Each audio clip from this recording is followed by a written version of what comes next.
Chance plans of death defeated and life without end. Beautiful Savior, wonderful Counselor, clothed in majesty, Lord of history, you're the way, the truth, the light, star of the morning, glorious in holiness, you're the risen one, heaven's champion, and you reign over all. Sa pamamagitan ng pagpapakulong kahiwan sa bilangguan. Okay po, no? So, yun po ang salita ng Panginoon na naisulat po ni Lucas. Narinig naman po ako ng malinaw. Okay lang po ba? Okay lang. Sige po, tayo po ay manalangin muna. Let's pray po. Panginoon, ako po ay nagpapasalamat sa iyo sa iyong habag at iyong awa. Tunay nga po na ikaw ay pag-ibig at sa iyong pag-ibig ay nakita ang iyong kabanalan, kung gaano kakalinis, O Diyos, at kung paano mo kinakamuyan ang kasalanan ng iyong mga anak ay iyong nililinis, patuloy na nililinis mula sa mga ganitong pamumuhay, O Diyos. At lahat ng iyon ay sa iyong habag at iyong awa lamang na kami ay iyong dinidisiplina, kami ay iyong tinituwid, kami iyong tinatama at patuloy na tinuturuan sa paglakad na naayon po sa iyong kalooban. Salamat sa iyong salita, sa aming matututunan muli sa pamagitan ng banal na Espiritu na iyong ibinigay upang magturo sa amin at magpaalala sa lahat ng mga bagay na iyong ay tinuro sa mga apostol at ang iyong mga patuloy na aming pinapag-aralan. Salamat, O Diyos. Ito aming panalangin sa pangalan ni Jesus. Amen. Okay po. So, yun po, no. Pasensya na po, nag-move tayo sa 5. Akala ko kasi matatapos kami ng 4. So, makakapagbiyahe na sana. Kaya lang, ayun po, natapos naman siya mga 4:45. So, medyo natagalan po kami doon sa inasikaso namin. So, anyway, magandang hapon and welcome po sa lahat. So, ayun, no, medyo kakaunti ata tayo. Si Yana lang. Bakit si Yana lang? Okay. Saan sila, Gab? Andito po. Okay. Alright. Si Daddy, asan si Daddy? Si Tita Chi, wala pa, no? Okay. Ayan naman si Daddy. Alright, so, okay po, no? So, magpapatuloy tayo. Pahinga kong Tagalog. So, dito po sa Lucas, actually, napag-usapan na natin yung hanggang verse 8, no? Tayo po ay i-lead ni Kuya. At may mga idadaglag lang naman ako ng mga points po, no, dito sa ating mga binasa. So, una po dito sa verse 1. So, pansinin niyo po yung sinulat po ni Lucas dito. Lagi niyo pong tandaan, no, ito ay isa sa mga makakatulong talaga sa pag-aaral natin ng salita. Alamin natin yung settings, alamin natin yung purpose, bakit yun isinulat. Okay? So, ito again, si Lucas, sinulat niya ito. Alam naman natin, sinulat niya sa chapter 1, yung dahilan. At yun ay para magkaroon ng katiyakan si Teofilo. And kahit na yun po yung address nun, para kay Teofilo, alam natin na ito'y salita ng Panginoon para sa atin ng mga mananampalataya. Upang tayo po ay magkaroon ng katiyakan patungkol sa inihayag sa atin na magandang balita, no? Patungkol sa pagliligtas, patungkol sa Panginoong Hesus, no? Patungkol sa pagliligtas ng Panginoon sa atin sa pamagitan ng Panginoong Hesus. So, again, si Lucas po, ang purpose niya is iyon. At mainly, ito po ay para sa mga hindi lang Hudyo but para sa mga Hentil. Okay? So, para sa mga hindi familiar sa hindi familiar, no, sa mga Jewish customs or yung mga tinatawag natin na yung kautusan, no? So, very very amazing kasi pansinin niyo po sa verse 1 ng chapter 3, ngayon malalaman niyo bakit ko po yung sinabi. Kasi tingnan niyo po yung mga pangalan na ibinanggit dito, no? Nang ika-15 taon ng paghahari ni Tiberius Caesar, and napaka-amazing kasi very, very exact at concrete yung, kumbaga, alam mo yon, yung parang nagbigay talaga siya ng exact na detalye, even yung date, di ba?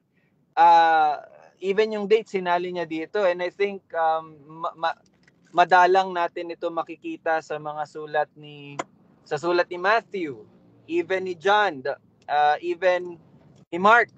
Pero dito kay Lucas, makikita mo talaga yung detalyado, no, na pagkakasulat or pagkakahayag nito, no, in which akma talaga siya doon sa purpose. No? Ano ang purpose? Para magkaroon ng katiyakan.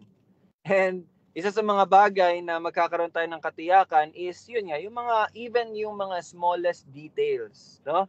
Kahit yung mga maliliit na detalye nasasama, nakikita, napapakita, malaking malaking statement yon na ito tunay ito, totoo tong nangyari, di ba? So doon pa lang, doon naipapakita sa atin ng Panginoon na itong pananampalataya na meron tayo ay hindi lang tayo naniniwala sa pangalan ni Jesus dahil ito ay sikat, dahil ito ay mula pa noon na i-share na yung pangalan hanggang ngayon, dahil maraming naniniwala or dahil maraming nakakakilala kay Jesus. So hindi yun yung katiyakan na meron tayo, no?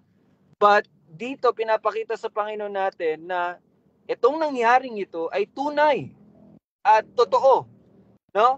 At kung papansinin niyo nga, dito sa verse 1, may mga listahan na merong list, no, ng mga tao na binanggit: Tiberius Caesar, Poncio Pilato, Herodes, Felipe, Lysanias, no? Those are the names. Siguro tayo hindi natin to masyadong hindi natin masyadong mabibigyan ng pansin. Pero sa mga time na malapit dito, yung mga medyo malapit pa ba dito na time, yung mga taong nakakabasa nito, sila kumbaga, yung time na yon. Bakit? Kasi kilala nila tong mga taong ito. Intindihan niyo po yun? Kaya lang tayo, since nasa 21st century na tayo, malayo na, no, mahaba ng panahon ng tinakbo, hindi na natin yun sila kilala. Pero hindi ibig sabihin na hindi nag-exist tong mga taong ito. Well, napakagaling ng Panginoon kasi meron tayong subject na tinatawag na history. Di ba?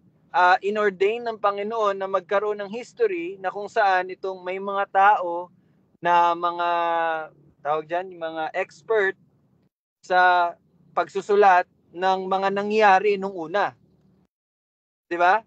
And in which napakaganda kasi kung i-search po natin sa historical records, makikita po natin tong mga taong ito. Itong mga taong ito ay tunay ngang tao. Hindi lang gawa-gawa. 'Di ba? Hindi tulad ng korupsyon na meron dito sa Pilipinas na meron mga tinatawag na mga ghost. Yung mga ghost, alam niyo po ba yung mga ghost? No, na nakalista sa mga botante pero wala naman pala, pero patay na pala. Gawa-gawa lang yung pangalan, no? Ito namang mga pangalan na nabasa natin sa verse 1, hindi po to mga ghost. Di ba? But mga tunay na tao. Now, bakit ko po to binibigyan ng diin, mga kapatid? Kasi nga dito natin makita na inilista po ni Lucas ang mga namumuno sa mga lugar na sakop ng Roman Empire. At yung Roman Empire, tunay po yung nangyari. Okay? And then, ito ay nagpapakita ng katotohanan na ito'y nangyari at makikita natin ito sa kasaysayan. Ito ay magandang reference para sa mga hentil. No? Ito, good reference siya para sa mga hentil. No? Hindi man sila Hudyo, pero pag nabasa nila ito, yun ay magiging magandang ano sa kanila. Ano ba yung reference sa Tagalog? Referensya. Or ano ba yung reference? Parang, di ba kapag nag-aaral kayo, anong reference mo? Pagbabatay. Ayun, pinagbabatayan. No? Yun ay maganda nilang pagbabatayan na, ito palang nangyaring ito during the time na ganito ganyan, kay ganito ganyan.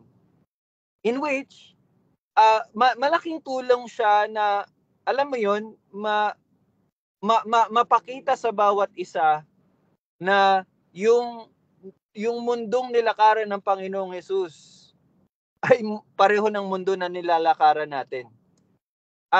Hindi ko lang alam kung ano ang magiging epekto nito sa inyo, pero sa akin malaki to kasi alam niyo yon, bawat araw na nangyayari sa buhay ko ito sa totoo lang po, no, nagpapasalamat ako sa Panginoon kasi bawat araw na tumatakbo nakikita ko yung na-experience ko talaga na yung, alam mo yun, yung katotohanan, I mean yung reality na nangyari talaga tong mga bagay na to.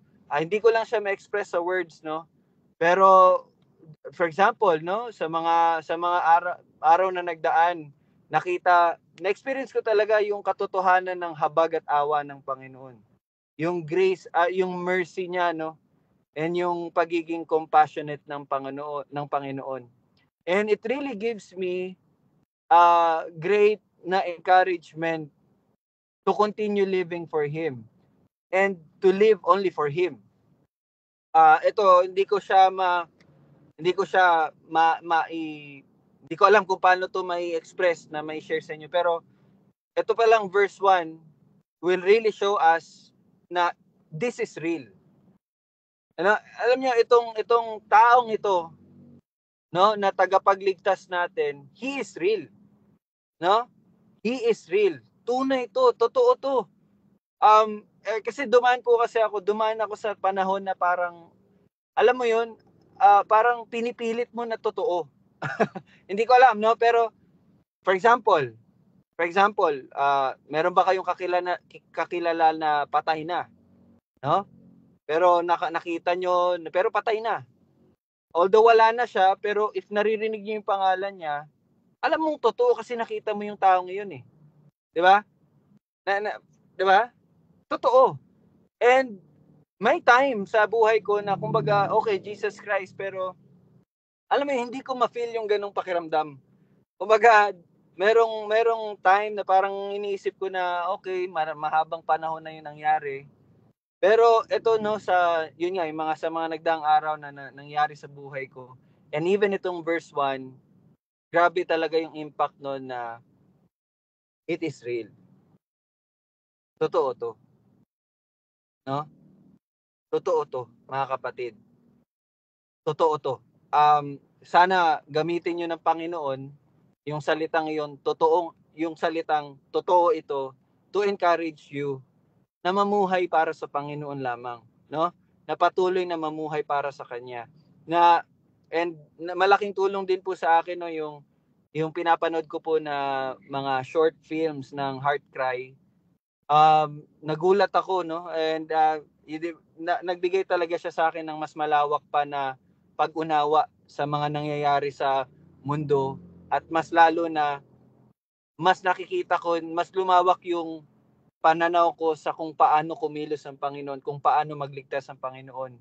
Meron akong napanood, sabi nung isa, sabi doon sa Heart Cry, may testimony, sabi niya, ang plano lang nila is magkaroon ng training para sa mga pastor, no? Turuan ng mga pastor. Pero merong isang babae doon na nagsaserve lang ba ng kape, pero hindi siya kasali, parang staff lang doon ba sa lugar na pinaganuhan nila. And then, maya-maya, kinausap, pagkatapos nila ng seminar, kinausap yung nagte-testimony. Sabi niya, alam mo sir, akala ko Kristiyano ako buong buhay ko, pero hindi pala ako Kristiyano. Sabi niya ganoon. Pero nung habang siniserve ko yung kape sa inyo, yung biscuit, habang naririnig ko yung pinipreach ninyo, sabi niya, but nakilala ko yung tunay na Kristo. And ngayon, basta ganun, no? Siya'y nagano na, kumbaga, inaano niya na yung buhay niya sa Panginoon, no? So, sabi doon ng nag-testimony, grabe, ang aming plano lang is para turuan yung mga pastor. Pero hindi pala namin alam na inordain or isinaayos ng Panginoon yung seminar na yun para iligtas yung isang tupa niya na naliligaw. You see, God works in very amazing way. No? God works in very amazing way, and He is true. Tunay talaga siya, totoo talaga siya. And again, yon ang masishare ko sa verse 1. Good reference para sa mga hentil. And tayo, mga hentil tayo. Although siguro ngayon hindi na natin siya parang ma-realize kasi nga haba na ng siguro kung si Hitler ang sinabi dito nung February, nung panahon ng pag-aalsa ni Hitler, maano natin, nagigets niyo 'yon? Kasi alam natin and it's the same thing na nangyayari sa mga tao na naabutan pa or nakakakilala pa dito kay Tiberius Caesar, kay Herod. It's the same thing. No? And kung magpapatuloy tayo sa verse 2, tingnan niyo yung binanggit naman ni Lucas sa verse 2. Sa panahon ng mga pinakapunong pari. Now, sa verse 1, mula sa mga pinuno doon sa Roman Empire, now verse 2, makikita natin pinakapunong pari na sina Annas at Caiaphas. Diba? Now, para kanino naman to? Ito ay good reference para sa mga Hudyo. Diba? Sa mga Hudyo. Kasi, alam nila, meron silang system na pinakapunong pari, no, mga pari. And so this will be a good reference para naman sa mga Hudyo. So makikita nyo dito yung pagsusulat ni Lucas, tunay nga na ito ay para sa lahat. Diba? And that's the purpose bakit sinulat ni Lucas yung Gospel of Luke. Itong gospel na to. You see? 'Di ba? Makikita niyo kung gaano kagaling magsulat, no? Ang katotohanan ng banal na espiritu, no? And then, sinabi dito sa pagkasunod, no? Dumating ang salita ng Diyos kay Juan. No? Ngayon, 'di ba sa Matthew nung atin pong Bible study, parang naisip lang natin, parang biglaan lang po may nag-share si John the Baptist, naghahayag. Pero dito makikita nyo po, bago iyon, dumating ang salita ng Diyos kay Juan. Ibig sabihin, yung ginagawa po ni Juan, yung ginawa ni Juan na paghahayag ng bautismo ng pagsisisi, iyon po ay merong kumbaga go signal or meron talagang directive or direction or pag-guide talaga ng Panginoon sa kanya. And kung mapapansin niyo po, ganito din po ang sinasabi kung paano naghahayag ang Panginoon ng kanyang salita sa mga propeta sa Old Testament. Dumating ang salita ng Panginoon. So, makikita niyo diyan yung pattern, no? Na si John the Baptist is really from the old, no?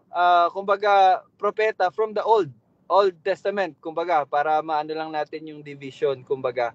And so, ano pang madadagdag ko dito? Yes, tandaan nyo po, no, matapos po ang mahigit na 460 years na taon, years and taon, dumating ang salita ng Diyos, no? From Malakay, di ba? Mula sa Malakay, pagkatapos ng Malakay, wala na, silence na. And umabot po ng around 460 years. And then, the word of the Lord came. You see? 460 years. At, yun po ang katuparan ng propesiya na mababasa natin sa Isaiah chapter 40. So, nabanggit na po ito, no? Isaiah chapter 40. Na kung saan inihayag ang mensaheng ipapangalat, kung saan inihayag po ang mensaheng ipapangalat ay mula din talaga sa Panginoon. So yung mensahe po ni Lucas, ni Juan na tagapagbautismo ay galing din talaga sa Panginoon. And pansinin niyo po yung isang salita dito, no? Na anak ni Zacarias sa ilang. No? Saan nag-preach si John the Baptist? Sa ilang. Now, bakit napakahalaga na naisulat ito ni Lucas? Why? Bakit? Sa tingin niyo po, actually hanggang 5:30 lang po tayo kasi babiyahe pa po ako mga 40 minutes. Nasa Manila, nasa Balanga pa lang po talaga kami. Sorry po, no. So, tanong ko lang bago tayo magtapos. Bakit po sa tingin ninyo mahalaga na naisulat dito sa verse 2 yung ilang? Sa ilang. Ang ganda lang, no, kasi yung salita ng Panginoon, every word, kahit kudlit, napakahalaga po talaga, no? Ako na-amaze lang ako kasi itong salitang ilang na ito is very important. Very important. Bakit po kaya? Sino po dito ang makakapag-share, no? Bakit mahalaga po yung salitang ilang? Bakit mahalaga yung pagbibigay sa atin ng setting ni Lucas na itong si Juan na tagapagbautismo ay pinapahayag ang mensahe or dumating ang salita ng Panginoon kay John the Baptist sa ilang. Bakit? Pwede namang dumating sa bahay or pwede namang hindi siguro sabihin yung ilang. Pero why? Bakit po ito in-specify pa, no, ni Lucas? So, ang dahilan po ay napakahalagang impormasyon nito dahil ito rin ang isa sa magpapatunay. You see? Isa po ito, yung salitang ilang ay magpapatunay na si Juan nga po ang tinutukoy sa propesiya na naghayag kung saan ipapangalat ang mensahe ng pagbabautismo ng pagsisisi. Why? Kung pupuntahan nyo po yung Isaiah 40, basahin natin yung Isaiah 40. Basahin ko lang po yung Isaiah 40, no?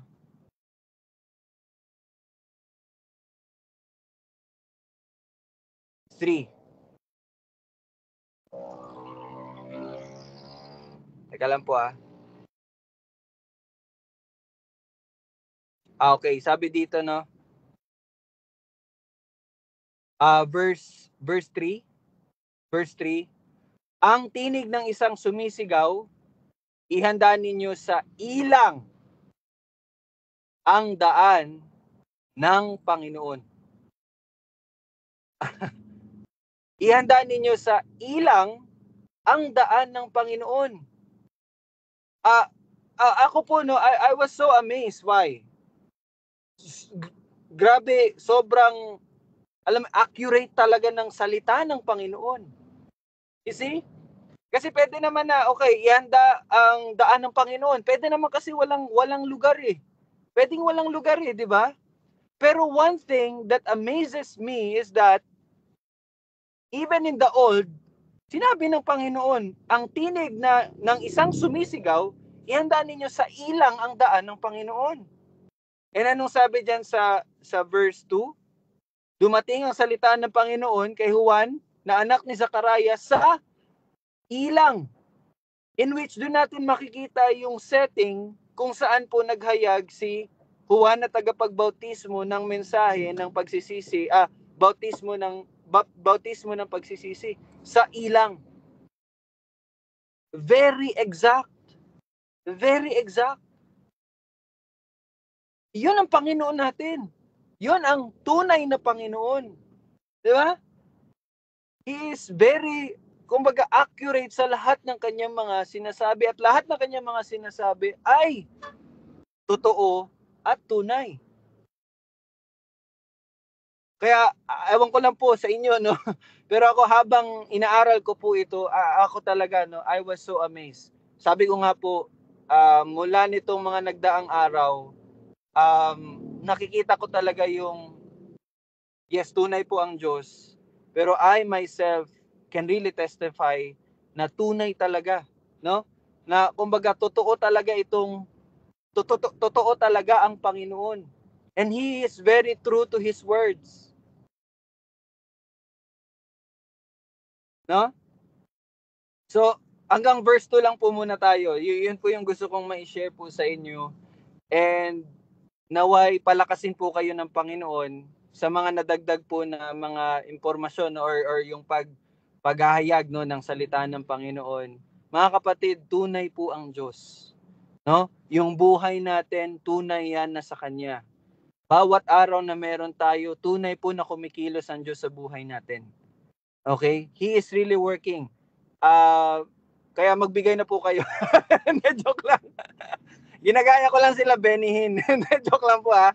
Joke lang, tol, nagigets mo naman siguro. Palapit na po kasi sila Justin Peters na papunta na dito. So, anyway, tol, any additional exhortation, no? Ayun. Actually, there's kumbaga wala talagang enough na exhortation. Only the enlightenment of the Holy Spirit nga. Kumbaga, pag sinabi pong, yun nga yung sinare mo na video, tol, regarding sa feeling of the Holy Spirit, feeling with the Holy Spirit, hindi po parang isang content ang Holy Spirit. Ang Holy Spirit po ay Diyos at siya ang pinagmumulan ng lahat ng kaalaman. Kaya ngayon natin talaga, ngayon sana natin talaga maunawaan po na bagaman tayo'y nababansagan ng mga Calvinistic, masyado daw natin gino-glorify yung pagiging soberanya ng Panginoon, na even kahit maging unfair ang Panginoon, di ba? Lagi nga nating simula nung ating nakamta ng katotohanan sa salita ng Panginoon, yung mga salitang foreknowledge, no? Nakilala niya, i-predestined, kanyang itinalaga. Kumbaga, nagagawa 'yun ng Panginoon. At kaya niya alam, or meron siyang foreknowledge ng lahat ng bagay kasi siya yung nagtatalaga nito. Siya yung gumagawa nito. Yun po yung ating kumbaga yun po yung theology na meron tayo as yung reformed na theology po meron. Na yun nga yung reformed theology na sa lahat ng ating mapag-aaralan, hindi tayo hihiwalay doon sa kung ano yung ipinahayag ng Panginoon tungkol sa kanyang soberanya. So kaya 'di ba, yan, natutuwa lang ako noon na talagang habang binabasa yung bawat talata, no, kahit yung verse 1, verse 2, no, na may mga nabanggit na mga historical reference, and it is talagang mafa-fact check pa, no, kung sa ano pa ngayon, yung parang matitrace mo talaga through history na tunay itong mga tao na to. Pagpapatunay na tunay ang lahat na nakasaad sa salita ng Panginoon. At ito ay alam niya sapagkat siya yung nagtatalaga ng lahat. Siya lang yung may kapangyarihan na magtalaga sapagkat siya nga yung gumagawa nitong lahat. So again, no, our theology is not ours, no, but the theology na ipinahayag ng Espiritu Santo. Siya ay si Yahweh, no? Ang Espiritu Santo po ay Diyos. Hindi siya iba sa Diyos, bagaman iba siya sa katauhan, no? Yun nga yung Trinity, the doctrine of Trinity. Again, we are outside any doctrine of man, only the doctrine of God. Yun lang po talaga tayo may pananagutan. Kumbaga, yung konsensya po natin, even yung mismong konsensya natin, ay hindi ito yung magiging basihan, no, ng lahat ng bagay, sapagkat yung konsensya natin ay tinuturuan ng katotohanan. Kumbaga, meron po talagang distinction between sa theology at saka sa relihiyon. Yung relihiyon naman po, magpapakita ito ng kumbaga, yung tayo bilang tao, meron tayong yung pag-receive natin ng mensahe ay syempre nagkakaiba-iba. We are, unlike God, hindi po tayo infallible. Tayo po ay talaga nagkakamali dahil nga po sa fall, no? Kaya hindi po infallible kasi fallen na nga po tayo eh. So, yun po. Ito po ang nalaman natin na ang relihiyon na meron tayo ay relihiyon ng katotohanan. Diba? Kaya nga po, 'di ba, mapapansin nyo, pag may salungat sa katotohanan, sinasalungat natin. Hindi, it is not for the sake na maitaas yung sarili natin. Pero kasi yung relihiyon na meron tayo ay relihiyon ng katotohanan. And truth is exclusive to the one claiming about it. Kaya nga, di ba, Jesus is the way, the truth, and the life. And mariin niya yung i-declare sa kanyang sariling salita. No? Declarative po yung kanyang sinabi, I am the way, the truth, and the life. And tayo, kung tunay tayong nananampalataya at tinatanggap sa Jesucristo, at tayo ay napapabilang sa anak ng Diyos dahil sa adoption niya na binigay niya sa pamamagitan ng biyaya niya muli kay Kristo. Bakit po? Kasi si Kristo po ay ang katotohanan. So, yun, maganda yung word talaga na ito po ay totoo. No? Totoo po ang bawat letra na nababasa natin.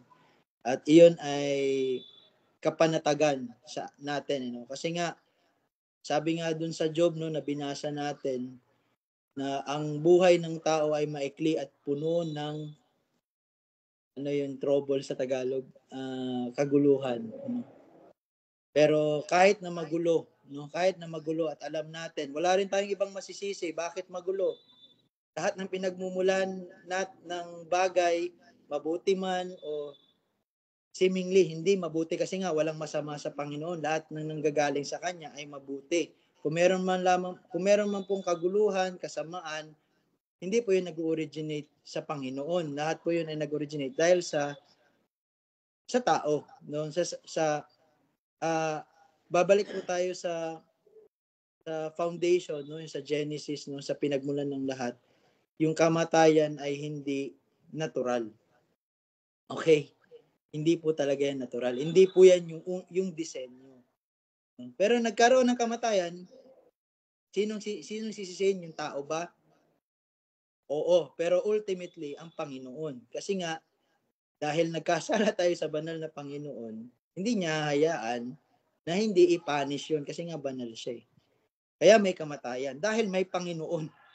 Yan, no? Pero hindi natin yun, yes, ultimately, sinisisi natin yung kamatayan sa Kanya. Pero ang pinagmumulan ng kamatayan ay dahil tayo ay nagkasala sa Kanya. Okay? Because the design, original design, life, no? Kaya nga, in the beginning, God. And in God, there is no death. No? Nadinig ko lang rin yun po yun sa renewing your mind. So, ayun. Yun lang yung masishare ko rin sa atin for tonight. And yun, lagi po talagang ugaliin natin yung pagbabasa ng salita ng Panginoon. Kaya it is a good practice. It is helpful. Hindi po ito karagdagan na, magbasa kayo every day, every night. Hindi po yung karagdagan. But it is a good practice. And even, it is a commandment, no? That we live by His word, no? Tayo po ay mabuhay sa salita ng Panginoon. Sapagkat ito po ay buhay, no? Ang salita ng Panginoon ay buhay sa atin, no? At kung ito ay hindi buhay sa mga natatalisod, no? Sapagkat inihahayag lamang ng salita ng Panginoon ang totoo sa isang taong ubod ng sama. At tayo ay makasalanan. Lahat po, no, wala pong mas mabuti sa atin, no? Tayo pong lahat ay masama. Pero sabi nga po, no, ito sana itanim natin, no, ang isang pinatawad, yung Latin word na simul justus et peccare. Ibig sabihin po, simultaneously just and a sinner. So, di ba? Oo, tayo ay kumbaga, naaring ganap na. Sapagkat He is just and the justifier, God alone. No? It is not us, hindi dahil sa atin. So, ayun. At itong lahat ay totoo. No? Ito ay malayong gawa-gawa ng or likha or katang-isip ng tao. Sapagkat ito ay galing sa Diyos. No? May katang-isip at may katotohanan. And let us remember that Christianity, our theology, is a truth religion. No? And paano po nangyari yon? Kasi po, naandyan yung kasulatan. No? Naandyan po yung kasulatan. At ito ang magsasabi sa atin ng lahat ng katotohanan. So, di ba? Babalik tayo doon sa norma normans et sine normativa. No? The norm of norms without any norm. It is the standard, it is the truth. Di ba? So, ano yung John 1:1? Sa simula ay ang salita, at ang salita ay kasama ng Diyos, at ang salita ay Diyos.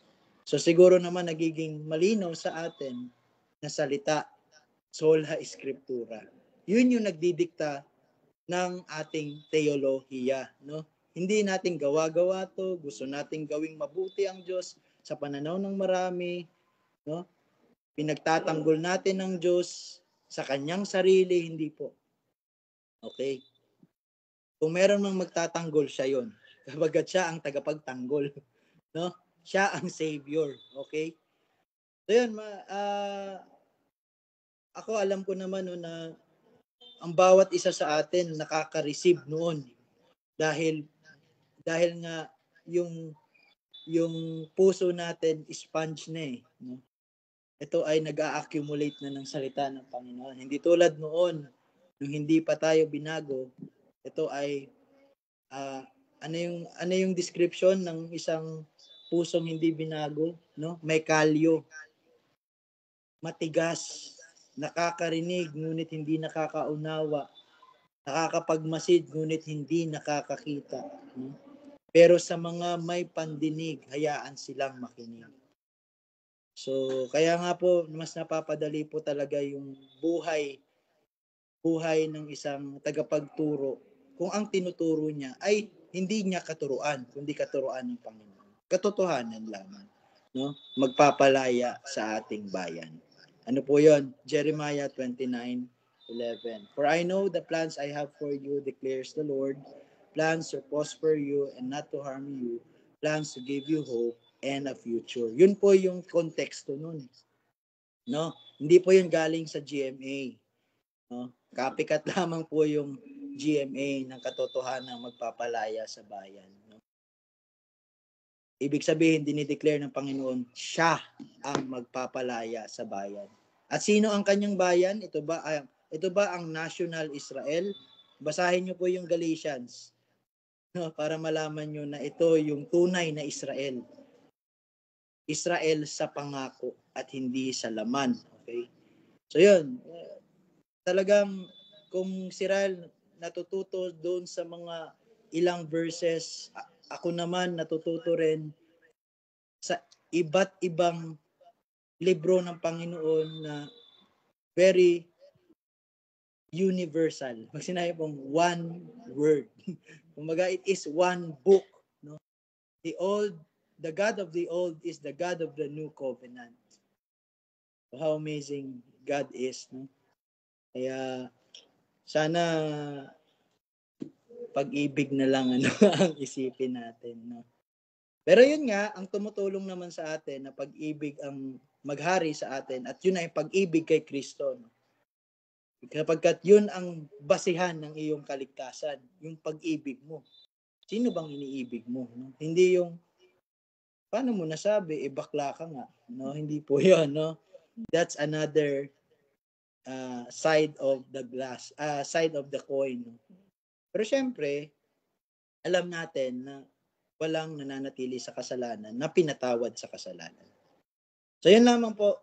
Salamat at ano pa rin natin, nairaos pa rin natin. Binigyan pa rin tayo ng minuto, oras, karagdagang oras na tingnan at maano natin,